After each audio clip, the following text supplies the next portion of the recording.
Bonjour et bienvenue dans cette toute nouvelle vidéo de Budget Economy. Nous nous retrouvons aujourd'hui pour la 8e vidéo de Finactu dans laquelle nous allons parler d'Amundi qui applique encore des changements à ses ETF. Comme nous en avons déjà discuté en septembre 2023, l'émetteur d'ETF Amundi avait annoncé le changement de la composition de 8 ETF éligibles au PEA. Ces changements concernaient notamment l'indice de référence, les frais et par conséquent la performance de ces ETF. Ces changements avaient été motivés par l'ajout du critère ESG à ces ETF. Le nouvel ETF qu'Amundi a décidé de modifier n'est autre que le Lyxor PEA Monde basé sur l'indice MSCI World. Cet ETF est aussi appelé par son ticker EWLD. Le 15 mars 2024, celui-ci va évoluer et cela peut impacter vos stratégies d'investissement.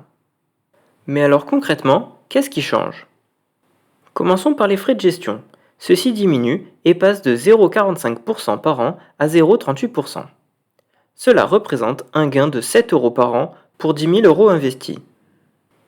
Avec des frais de gestion qui diminuent, la performance nette de frais se rapproche de celle du sous-jacent et donc de l'indice MSCI World. Mais vous l'aurez compris, les changements ne sont pas tous positifs. Amundi change la politique de distribution du dividende de cet ETF. En effet, le EWLD était un ETF capitalisant, c'est-à-dire que les dividendes étaient automatiquement réinvestis. Cette opération de réinvestissement du dividende était transparente et sans frais pour le détenteur des parts.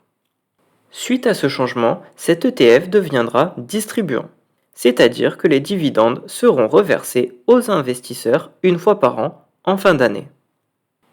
Ce changement de politique sur le dividende peut engendrer des frais supplémentaires.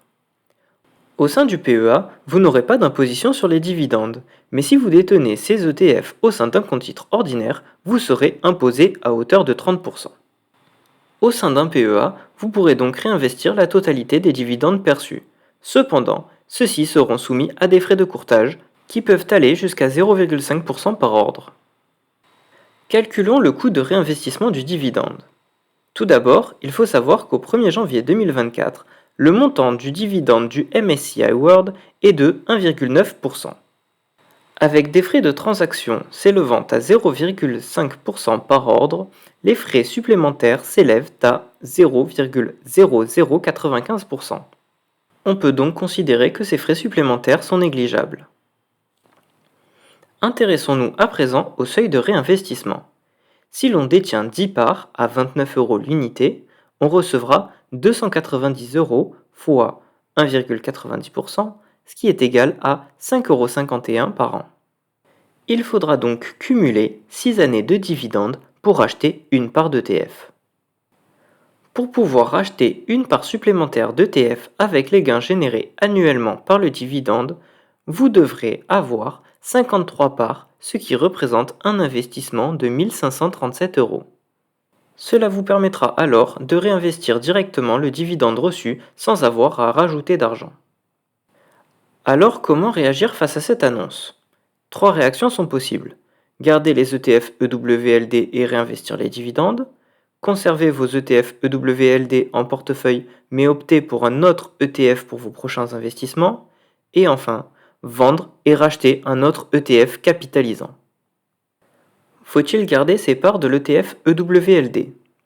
Si ce changement vous convient et que vous ne souhaitez pas réinvestir les dividendes ou que vous avez un nombre de parts suffisant pour pouvoir réinvestir ce dividende annuellement, vous pouvez choisir de conserver ces ETF au sein de votre portefeuille. Ces changements n'auront qu'un faible impact sur votre performance. Faut-il conserver vos ETF en portefeuille mais opter pour un autre ETF pour vos investissements futurs ? Si vous ne souhaitez pas perdre en frais de courtage, mais que vous ne voulez pas continuer à investir sur des ETF distribuants, vous pouvez acheter un autre ETF MSCI World capitalisant pour vos prochaines parts d'ETF. Cette méthode ne peut convenir que pour des DCA d'un montant important. En effet, la valeur d'une part de CW8, qui est l'ETF capitalisant, est de 480 euros, contre 29 euros pour une part de l'ETF EWLD qui devient distribuant.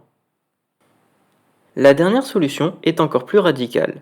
il s'agit de vendre vos positions pour racheter un autre ETF MSCI World capitalisant, le CW8.